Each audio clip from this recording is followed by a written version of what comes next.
శ్రీ గురుభ్యో నమః, శ్రీమాత్రే నమః. ఇప్పుడు మనం దసరా శరన్నవరాత్రులలో అమ్మవారు ఈ రోజున మహాచండీ అవతారంలో మనల్ని అలరించబోతోంది, మనకి దర్శనం ఇవ్వబోతోంది. చండీ అనగానే ఉగ్ర అవతారమే మనకి కనిపిస్తుంది. అమ్మవారు ఉగ్రంగా అసురుణ్ణి సంహరించినట్లుగా చండు అనే ఒక అసురుణ్ణి సంహరించిన తల్లి అన్నమాట. ఇప్పుడు మనం ఈ 10 రకాలుగా మనం చెప్పుకుంటున్నాం కదా, ఒక్కొక్క రోజు ఒక్కొక్క అవతారం.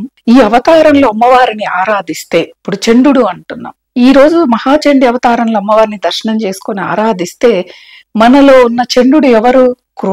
క్రోధము చండుకి సంకేతం. ఆ యొక్క లక్షణాన్ని సంహరిస్తుంది తల్లి అన్నమాట. అలా మనల్ని రక్షించడం కోసమే, మనల్ని అసుర బాధల నుంచి బయట పడేయడం కోసం అమ్మవారి అవతారాలు ఎత్తింది. అయితే ఎలా మనము సూక్ష్మంగా ఆలోచిస్తే, అంతర్గతంగా ఆలోచిస్తే, బాహ్యపరంగా కాకుండా అమ్మవారు మనలో ఉన్న లక్షణాలని, ఒక్కొక్క రోజు ఒక్కొక్క లక్షణాన్ని సంహరించే తల్లి అన్నమాట. ఈ అసురులు తొలగిపోతే ప్రపంచం అంతా కూడా మిత్రులుగా కనిపిస్తారు, మంచిగా కనిపిస్తుంది ప్రపంచం అంతా కూడా. ఏంటివి? కామ, క్రోధ, లోభ, మోహ, మద, మాశ్చర్యాలు ఇవన్నీ తొలగిపోయి మనం 7వ రోజు, 8వ రోజు, 9వ రోజు భక్తితో అమ్మవారిని ఆరాధిస్తాం. ఇవి ఒక్కొక్క రోజు ఒక్కొక్క అసురుడికి సంకేతంగా అన్నమాట. అలా అమ్మవారు మనలో ఉన్న అసుర సంహారాన్ని నిర్వహిస్తుంది. ఈ రోజున మహాచండీగా అమ్మవారు అవతారం ఎత్తింది. చండిని ఎవరైతే ఉపాసిస్తారో అందరూ కూడా ఈ ఉపాసనల జోలికి వెళ్ళకండి, దశమహావిద్యల జోలికి కూడా అంత తొందరగా వెళ్ళకండి. ఈ రోజు చండీ అష్టోత్తరం చదవండి, అమ్మవారిని శరణు వేడండి, అంతేకాని ఉపాసనల జోలికి వెళ్ళకండి. ఉపాసన చేయాలంటే చాలా కఠినంగా ఉంటుంది అది. అవన్నీ మనకి కుదరనప్పుడు మనం ఇంట్లో అమ్మవారికి చేసే ఆరాధన, మీరు ఏ ప్రసాదాలైనా చేసి పెట్టుకోండి. అమ్మవారిని ఈరోజు చండీ అష్టోత్తరం చదివి ఈ రోజున ఒక్క పని చేయండి. మీకు ఎవరైతే శత్రువు ఉంటారో వాళ్ళ దగ్గరికి వెళ్ళిపోండి. మామూలుగా మాట్లాడరు, ఎదురుపడరు కదా, చిరునవ్వుతో వాళ్ళకి ఎదురుగా అమ్మవారి నామ స్మరణ చేసుకుంటూ శత్రువు దగ్గరికి వెళ్ళిపోండి.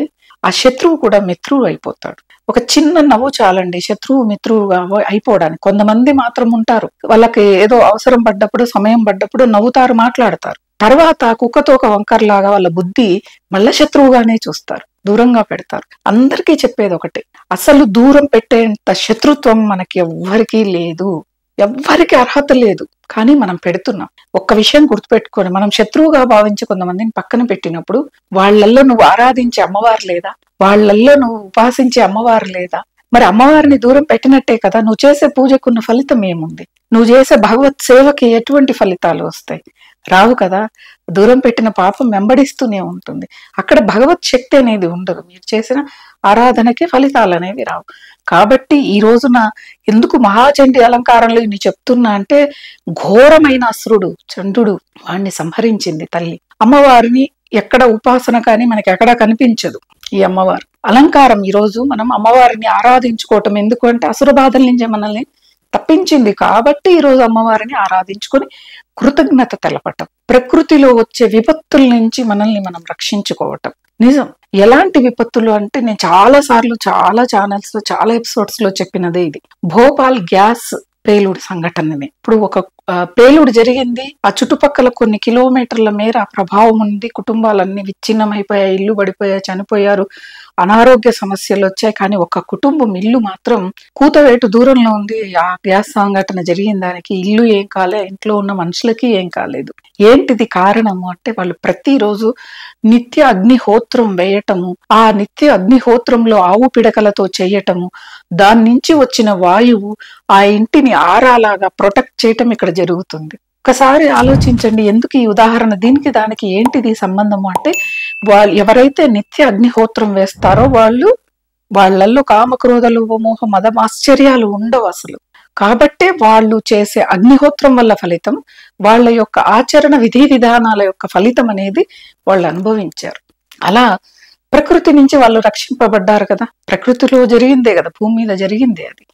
అలాగే ప్రకృతి విపత్తులు, ఇప్పుడు వరదలు విపరీతంగా వచ్చేసాయి మనకి. విజయవాడ చాలా గ్రామాలు, చాలా ఇళ్ళు రోడ్డున పడ్డాయి, చాలా ఇబ్బందులు పడ్డారు.